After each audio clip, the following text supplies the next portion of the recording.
ও ভাইজানেরা, দ্বীনের শিক্ষা সব নিতে হবে সাহাবাদের থেকে। কোরআন মাজিদে আল্লাহ রব্বুল আলামিন তাই স্পষ্টভাবে জানিয়ে দিয়েছেন। ও ভাইজানেরা, আল্লাহ পাক কোরআন মাজিদের মধ্যে জানান, আমিনু কামা আমানান নাস। আল্লাহ বলেন, বান্দা তোমরা ঈমান আনো, তোমরা ঈমান আনো, ওই রকম ঈমান আনো যেমন ঈমান এনেছিলেন আমার রাসূলে পাকের সাহাবারা। জনে বলুন সুবহানাল্লাহ। আল্লাহ পাক নাস বলে ইমাম জালালউদ্দিন সুয়ুতী রাহমাতুল্লাহ আলাইহি এই আয়াতের ব্যাখ্যায় স্পষ্ট লিখে দিয়েছে, আমিনু কামা আমানান নাস, আই আমিনু কামা আমানা আসহাবু মুহাম্মাদিন সাল্লাল্লাহু আলাইহি ওয়াসাল্লাম। ইমাম জালালউদ্দিন সুয়ুতী লেখেন, আল্লাহ বলেছেন তোমরা ঈমান আনো, মানুষের মতো ঈমান আনো, অর্থাৎ ওই রকম ঈমান আনো যেমন ঈমান এনেছিলেন আমার নবীজির সাহাবারা। জনে বলুন সুবহানাল্লাহ। ও ভাইজানেরা, সাহাবায়ে কেরামদের থেকে আমাদেরকে ঈমানের শিক্ষা নিতে হবে, সাহাবায়ে কেরামদের থেকে আমাদের ভালোবাসার শিক্ষা নিতে হবে, সাহাবায়ে কেরামদের থেকে আমাদেরকে জান দেওয়ারও শিক্ষা নিতে হবে। ও মুসলমানেরা আমার, আজ থেকে ১৫০০ বছর আগে আল্লাহর নবীর সাহাবারা সদা সর্বদা তাদের জানটা আল্লাহর রাস্তায় আমার রাসূলের জন্য কুরবান করতে প্রস্তুত ছিলেন। ১৫০০ বছর আগে আল্লাহ নবী সাহাবারা আমার রাসূলুল্লাহকে কতটা ভালোবেসেছিলেন, আমার রাসূলুল্লাহকে কতটা মহব্বত করেছিলেন, তারা কিভাবে জান দিয়েছে, কিভাবে মাল দিয়েছে, শিক্ষা আমরা কোরআন হাদিস থেকে পেয়ে থাকি। ও ভাইজানেরা, ও মুসলমানেরা আমার, সাহাবায়ে কেরামেরা আমার রাসূলুল্লাহকে কতটা ভালোবাসতেন, কতটা প্যার করতেন। হাদিস সাক্ষী দেয়, তারিখ সাক্ষী দেয়, সহিহ বুখারীর হাদিস। আমরা শুধু মুখে বললে হবে না, জন্ম আমার যদি হতো নবীর যুগে কেমন হতো, এই কথা শুধু মুখে নয়, কাজে আপনাকে প্রমাণ দিতে হবে। কাজের প্রমাণ দিয়েছে ১৫০০ বছর আগে সাহাবায়ে কেরামরা। জোরে বলুন সুবহানাল্লাহ।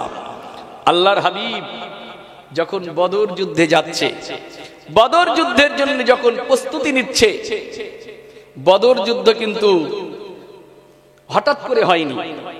বদর যুদ্ধ রাসূলুল্লাহ কিন্তু আগে থেকে কোনো প্রস্তুতি ছিল না যে বদর যুদ্ধে যেতে হবে।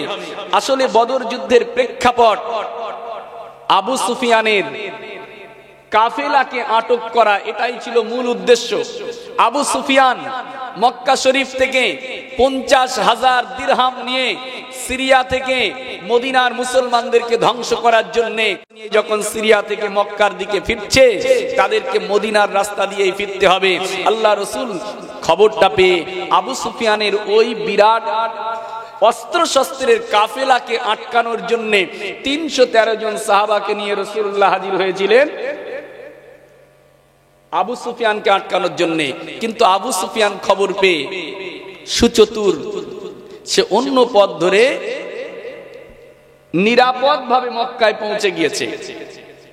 আর যখনই খবরটা পেয়েছে যে মুহাম্মদ সাল্লাল্লাহু আলাইহি সাল্লাম হয়তো আমাদেরকে এখানে আটক করবে, এই সম্ভাবনায় আবু সুফিয়ান কি করেছে, দ্রুত গতিতে জমজম নামক একজন সহচরকে, একজন দূতকে দ্রুতগামী ঘোড়ার পিঠে সওয়ার করে মক্কাতে পাঠিয়ে দিয়েছে, যাও মক্কা শরীফে গিয়ে খবরটা দিয়ে দাও যে আবু সুফিয়ান মক্কার মদিনার মুসলমানদের দ্বারা আক্রান্ত হয়েছে। তো জমজম নামক ওই ব্যক্তিটি দ্রুত গতিতে ঘোড়ার পিঠে সওয়ার হয়ে মক্কা শরীফে পৌঁছে গিয়ে মক্কায় খবর দিয়ে দিল যে মুহাম্মদ সাল্লাল্লাহু আলাইহি ওয়াসাল্লামের সাহাবাদের দ্বারা আবু সুফিয়ান মদিনাতে আটক হয়েছে। এই খবর যখন মক্কায় ছড়িয়ে গিয়েছে, সঙ্গে সঙ্গে আবু জেহেল অনতি বিলম্বে ১০০০ একটা বিরাট সশস্ত্র বাহিনী নিয়ে মদিনা আক্রমণের জন্য মক্কা থেকে রওনা হয়ে গিয়েছে। তারা বদর প্রান্তরে এসে হাজির হয়েছে। প্রিয় মুসলমান, রাসূলুল্লাহ যখন এই খবরটা পেল, সাহাবাদেরকে বললেন, সাহাবারা যুদ্ধ করতে হবে, তোমাদের মত কি বলো? তারা তো মদিনা আক্রমণের জন্য এসে গেছে। কি করা যায় এখন? সাহাবারা কেমন নবীকে ভালোবেসেছিল, তাদের জানটা কেমন ভাবে আল্লাহর দেওয়ার জন্য প্রস্তুতি ছিল। সহিহ বুখারীর হাদিস প্রমাণ দিয়েছে, তারিখ প্রমাণ দিয়েছে। আল্লাহ রাসূল প্রথমে আল্লাহর হাবিব সাল্লাল্লাহু আলাইহি সাল্লাম সর্বপ্রথমে মুহাজিরদের কাছ থেকে জানতে চাইলেন যে কিভাবে আমরা যুদ্ধ করব, কিভাবে এর প্রতিহত করা যায়। হযরতে মুহাজিরদের পক্ষ থেকে আবু বকর সিদ্দিক রাদিয়াল্লাহু তাআলা আনহু তিনি বললেন, ইয়া রাসূলুল্লাহ, আমরা যুদ্ধের জন্য প্রস্তুত আছি। হযরতে উমর ফারুক রাদিয়াল্লাহু আনহু তিনি বললেন, ইয়া রাসূলুল্লাহ, যুদ্ধের জন্য প্রস্তুত আছি। সর্বশেষ সাহাবাদের এমন বলিষ্ঠ ঈমান ছিল, মুহাজিরদের ভিতর থেকে হযরতে মিকদাদ ইবনে আসওয়াদ রাদিয়াল্লাহু আনহু তিনি উঠে দাঁড়িয়ে মুহাজিরদের চূড়ান্ত কথা সবার পক্ষ থেকে ব্যক্ত করে দিয়েছে। হাদিস সাক্ষী দিচ্ছে নবীকে কেমন ভালোবেসেছিলেন, কেমন তারা জান দেওয়ার জন্য প্রস্তুত ছিলেন। হযরত মিকদাদ ইবনে আসওয়াদ রাদিয়াল্লাহু তাআলা আনহু উঠে দাঁড়িয়ে গেলেন, ইয়া রাসূলুল্লাহ, ইয়া হাবিবাল্লাহ, এ বিষয়ে আমাদের নিজস্ব কোনো মত নয়, বরং আমি মিকদাদ ইবনে আসওয়াদ জানিয়ে দিলাম, ইয়া রাসূলুল্লাহ, আমদি লিমা আরাকাল্লাহ ফানাহনু মাকা আল্লাহি লা নাকুলু লাকা কামা ক্বালাত বানু ইসরাঈলা লিমূসা আলাইহিস সালাম ইযহাব আনতা ওয়া রাব্বুকা ফাকাতিলা ইন্না হাহুনা কাঈদুন। ইয়া রাসূলুল্লাহ, ইয়া হাবিবাল্লাহ, হুজুর আমি মিকদাদ বিন আসওয়াদ জানিয়ে দিলাম, আজকে যদি বদরের ময়দানে যেতে হয়, আল্লাহ যেটা চায়, আপনি যেটা চান সেটাই আপনি করুন। আজকে আমাদের পক্ষ থেকে একটাই কথা, আমরা আপনার সাথেই থাকবো, আপনি যেখানেই যাবেন আমরা আপনার সাথেই থাকবো, আমরা আপনাকে এই কথা বলবো না, লা নাকুলু লাকা কামা ক্বালাত বানু ইসরাঈলা লিমূসা আলাইহিস সালাম ইযহাব আনতা ওয়া রাব্বুকা ফাকাতিলা ইন্না হাহুনা কাঈদুন। ইয়া রাসূলুল্লাহ, মূসা আলাইহিস সালাম তার সঙ্গী সাথীদেরকে নিয়ে যখন দুর্ধর্ষ আমালেকাদের বিরুদ্ধে যুদ্ধ করার জন্য অগ্রসর হয়েছিল, মূসা নবীর সঙ্গী সাথীরা মূসাকে বলেছিলেন, মূসা আপনি যান, ইযহাব আনতা ওয়া রাব্বুকা ফাকাতিলা ইন্না হাহুনা কাঈদুন। আমরা ওই দুর্দর্শ আমালেকাদের সঙ্গে আমরা যুদ্ধ করতে পারবো না, বরং ওদের সঙ্গে যুদ্ধের জন্য আপনি যান এবং আপনার আল্লাহ যান, দুজনে গিয়ে যুদ্ধ করুন, আমরা এখানে বসে থাকবো। ইয়া রাসূলুল্লাহ, ইয়া হাবিবাল্লাহ, মূসা নবীর সঙ্গীরা মূসা নবীকে যেমন বলেছিলেন, আমরা আজকে নিশ্চিতভাবে ওই কথাটা আপনাকে বলবো না, বরং আমি মিকদাদ বিন আসওয়াদ জানিয়ে দিলাম, ইয়া রাসূলুল্লাহ, আমার স্পষ্ট কথা, আমি মিকদাদ ইবনে আসওয়াদ জানিয়ে দিলাম, আল্লাহি লাউ সিরতা বিনা ইলা বারতিল গিমাদ লা জালাদনা মাকা। ইয়া রাসূলুল্লাহ, ইয়া হাবিবাল্লাহ, হুজুর এখান থেকে কিছু দূরে শুধু বদর নয়, বরং আপনি যদি চান আজকে আমাদেরকে নিয়ে এই মদিনা শরীফ থেকে সুদূর বারতুল গিমাদ পর্যন্ত, এখান থেকে প্রায় 1000 মাইল দূরে ইরাকের বর্ডার পর্যন্ত যদি আপনি আমাদেরকে নিয়ে যেতে চান, ইয়া রাসূলুল্লাহ, নিশ্চিতভাবে আজকে আমরা আপনার সঙ্গে বারতুল গিমাদে গিয়েও যুদ্ধ করতে রাজি আছি। আর একবার জোরে বলুন, তাদের ঈমান কেমন ছিল, তারা কার জন্য ঈমান দেওয়ার জন্য প্রস্তুত ছিলেন? মুহাজিররা আল্লাহ রাসূলের সঙ্গে যুদ্ধ করার জন্য বলিষ্ঠ পদক্ষেপ নিলেন, রাসূলুল্লাহর সঙ্গী হয়ে বেঈমানদের সঙ্গে যুদ্ধ করার জন্য। মদিনার আনসারদের পক্ষ থেকে হযরতে সাদ বিন মুআজ গোটা আনসারদের পক্ষ থেকে বলতে লাগলেন, ইয়া রাসূলুল্লাহ, যদি আপনি চান আজকে আমাদেরকে নিয়ে বদর নয় বরং লাউ ইস্তারাদাত বিনা হাযাল বাহরা লা জালাতনা মাআকা। ইয়া রাসূলুল্লাহ, ইয়া হাবিবাল্লাহ, যদি আপনি আমাদেরকে নিয়ে মহা সমুদ্রে যদি ঝাঁপ দেন, আমাদেরকে যদি আপনি বলেন ওই বিরাট সমুদ্রে ঝাঁপ দিয়ে দাও, তাও ইয়া রাসূলুল্লাহ আপনার কথা অমান্য করব না। আপনার কথাতে আমরা সবাই সমুদ্রে ঝাঁপ দিয়ে আমাদের জীবনকে বিসর্জন দিয়ে দেব। জোরে বলুন সুবহানাল্লাহ। তাদের জান আল্লাহর জন্য রেখেছিল, রাসূলুল্লাহর জন্য রেখেছিলেন। আমার ভাইরা, এই হচ্ছে সাহাবাদের ঈমানের পরিচয়, এই হচ্ছে সাহাবাদের রাসূলুল্লাহর মুহাব্বতের পরিচয়।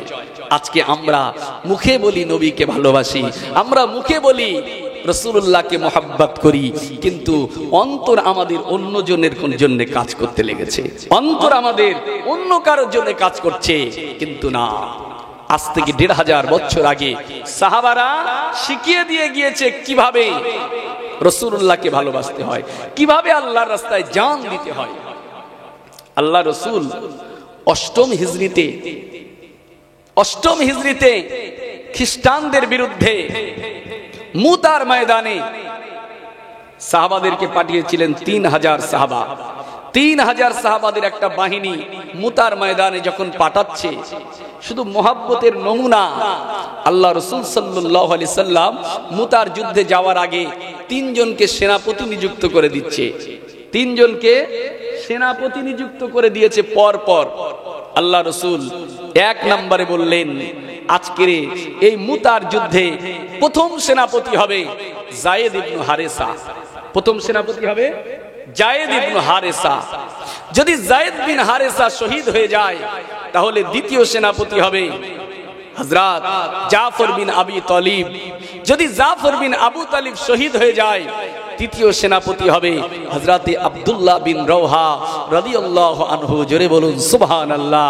রাসূলুল্লাহ বললেন, যদি আব্দুল্লাহ বিন রওহা শহীদ হয়ে যায়, তাহলে মুসলমানেরা তোমরা নিজেদের মধ্য থেকে একটা সেনাপতি নিযুক্ত করে নেবে, নিজেরাই ঠিক করে নেবে।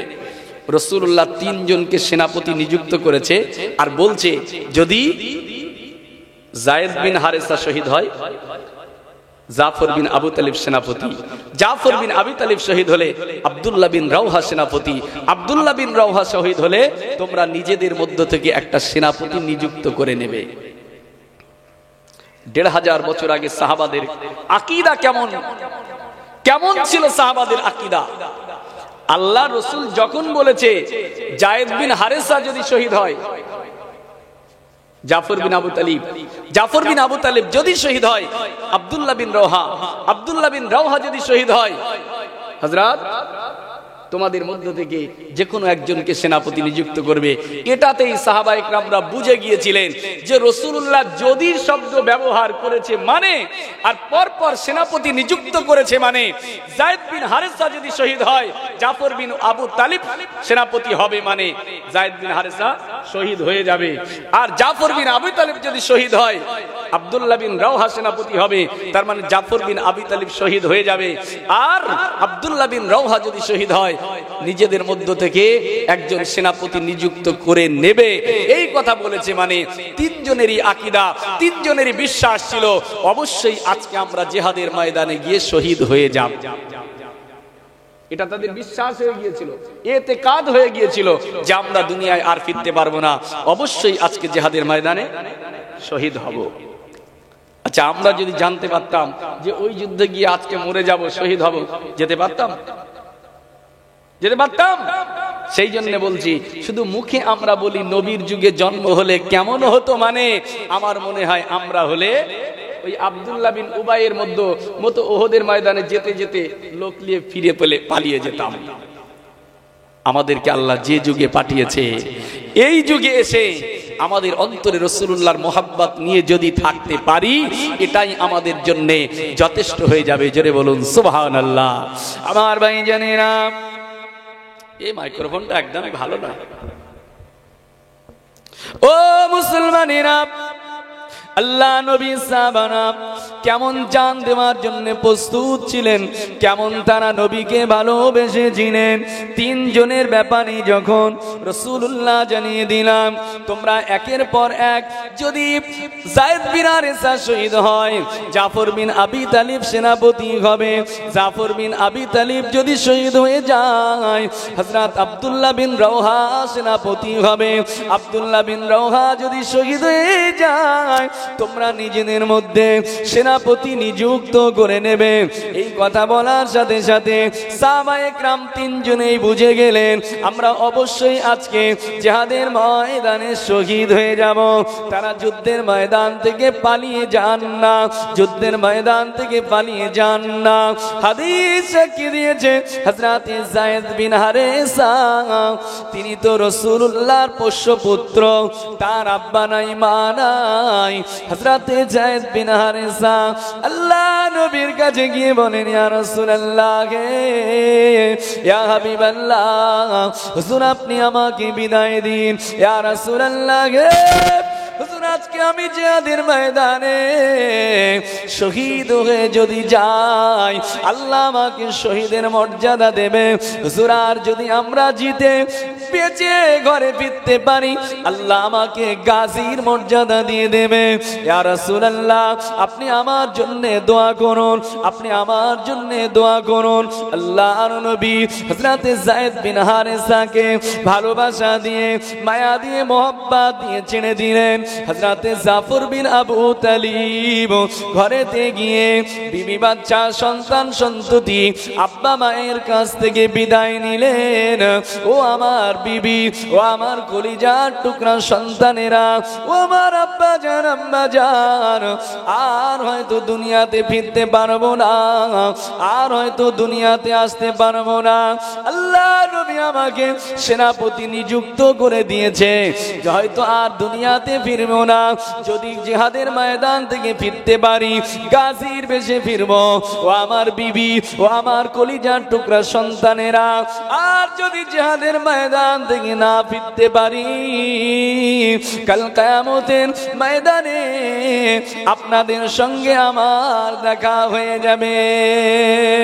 হযরতে আব্দুল্লাহ বিন রওহা একেবারে টকবকে যুবক সাহাবী, সবেমাত্র বিবাহ করেছে, এখনো পর্যন্ত বিবির সঙ্গে বাসর ঘরে যায়নি, এখনো বাসর সজ্জায় শায়িত হয়নি। হযরতে আব্দুল্লাহ বিন রওহা ঘরেতে গিয়ে ঘরের ভিতরে ঢুকলেন না, ঘরের বাইরে থেকে বিবিকে ডাক দিলেন, ও আমার বিবি, আল্লাহর নবী আমাকে আজকে তৃতীয় সেনাপতি নিযুক্ত করে দিয়েছে।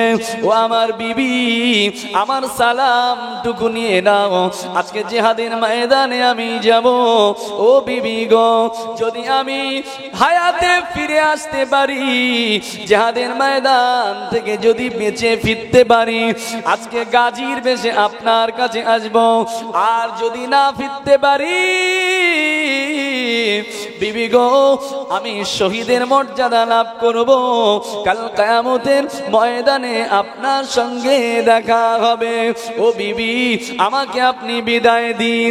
হযরত আব্দুল্লাহ বিন রওহা, হুজুরের বিবি এখনো পর্যন্ত স্বামীর মুখটা দর্শন করেননি। বিবি স্বামীকে ডাক দেন, আমার স্বামী, একটা বারের জন্যে আমার ঘরেতে আসুন, আপনার চেহারাটা একবার, এক মুহূর্ত আমি দেখতে চাই। হযরত আব্দুল্লাহ বিন রওহা বললেন, না ও বিবি, এক মুহূর্তের জন্য আমি ঘরেতে ঢুকবো না। যদি আপনার ঘরেতে আমি ঢুকে যাই, হয়তো আপনার প্রতি আমার অন্তরে মায়া ঢুকে যাবে, আমার অন্তরে আপনার মোহাব্বতের জন্ম নেবে, হয়তো আপনার জন্য আমার কিছুটা সময় কেটে যাবে। বিবি গো, আল্লাহর নবীর হুকুম পালনে আমার একটু দেরি হয়ে যাবে। ও বিবি গো, বিদায় দেন। যদি আমি ফিরতে পারি, গাজীর বেশে ফিরবো, যদি না আর ফিরতে পারি শহীদ যদি হয়ে যায়, আমি শহীদের মর্যাদা নিয়ে কাল কিয়ামতের ময়দানে আপনার সঙ্গে দেখা করব। জোরে বলুন সুবহানাল্লাহ।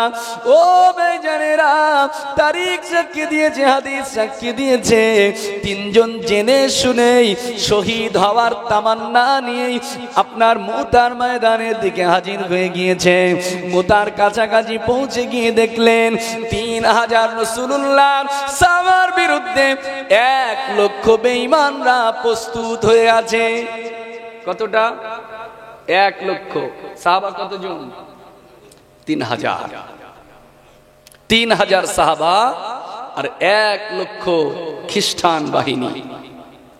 সাহাবা ইকরামরা 1 লক্ষ খ্রিস্টান বাহিনীকে দেখে একটু ভীত হলো, অন্তরে একটু ভয় লাগছে কিভাবে যুদ্ধ করা যায়। 1 লক্ষ খ্রিস্টানদের বিরুদ্ধে আমরা 3000 কিভাবে যুদ্ধ করে জয়লাভ করতে পারি। কোন কোন সাহাবা বলছে আমরা ফিরে যাই যুদ্ধ না করে।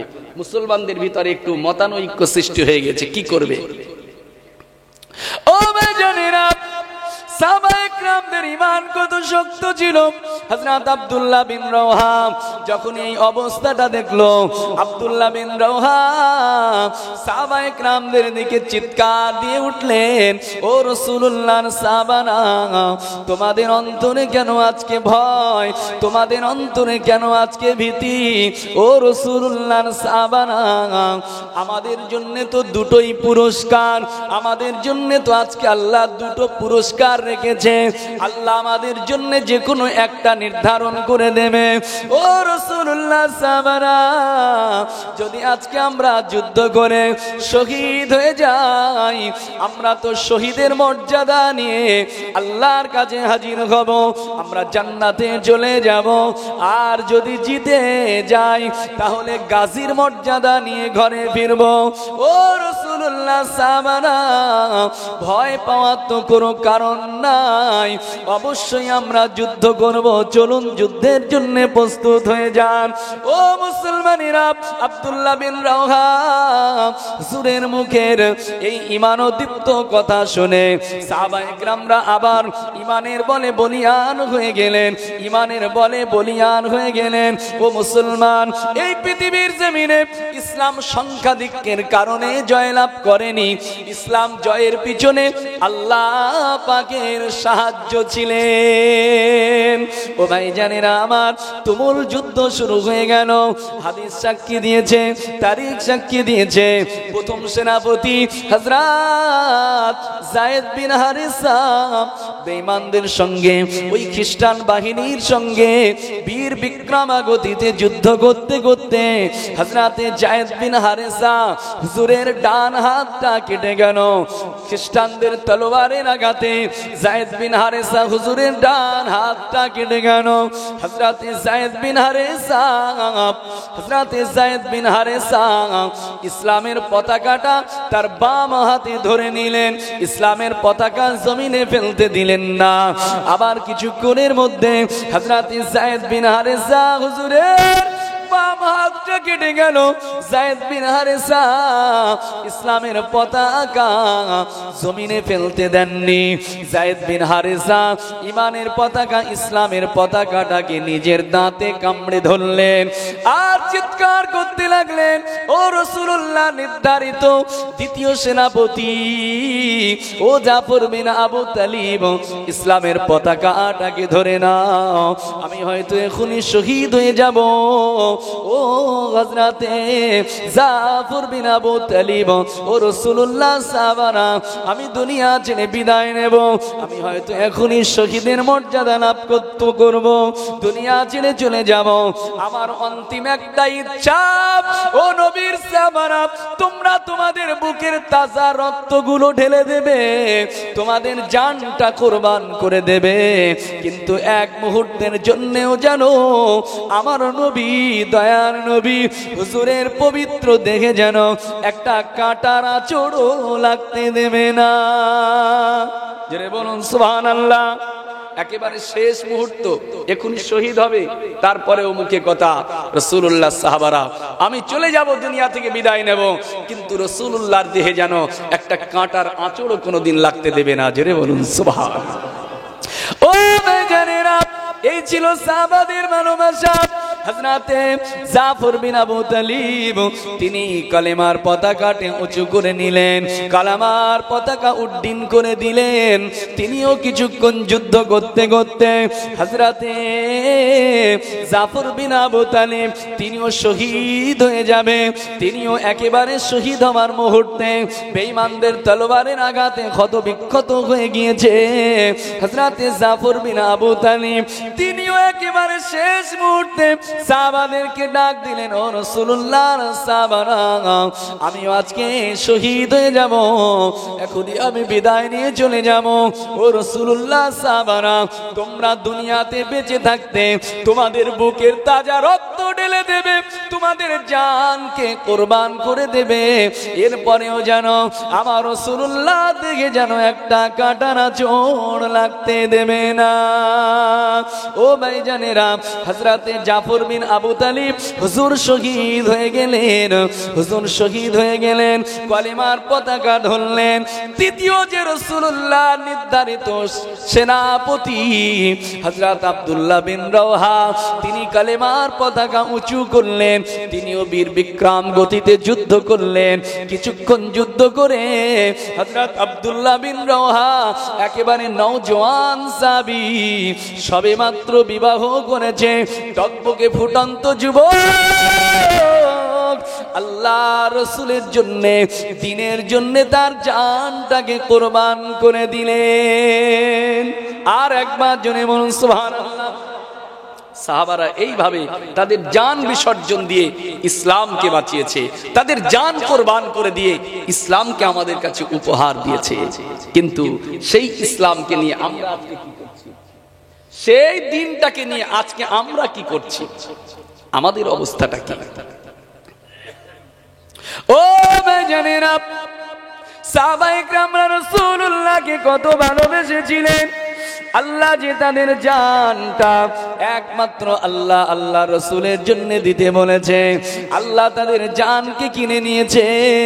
এই জান অন্য কারোর জন্য বরাদ্দ রাখেননি, এই জানটা একমাত্র আল্লাহ আল্লাহ রাসূলের জন্যই রেখে দিয়েছিলেন।